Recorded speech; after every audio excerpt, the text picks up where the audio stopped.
بیه صاحب دا د مو یو نظر بو چې کوم مخکې وړاندې پیش کړی او ښکلی ډېر ښکلی دوران مو که د یاد شي زه او ته چې اشنایان مو که د یاد شي همیشه به لکه ګل او بلبل دواړه او ډېر مو سوي رقیبان مو که د یاد شي نه غماز و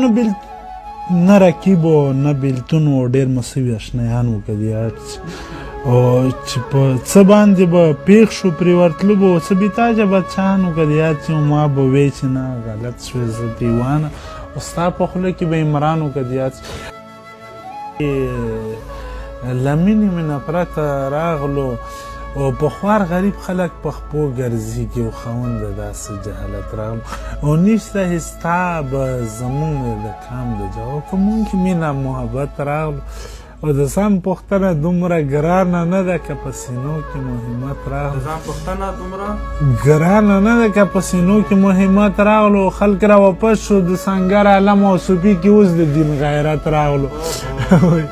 چې را سره ورته نه مې ویسه او چې لاس نه ووتو حسرت راغی چې را سره ورته نه مې ویسه او چې رانه لاړلو حسرت راغلو او رقیبان څوک دي چې به منځ لاره تلو دا خو د ستا په اشارت راغلو حسن پرست یم و سور کاپر دی ولې نه وي چې حسین و ملا راکړه چاړه ځان چې پرې حلال کړم و ما ته خوښه ده که دین وي دا یقین وي غماز و نه بېلتون و نه غماز و نه رقیب و نه بېلتون و نه مو غم نه مو ارمان و که د یاد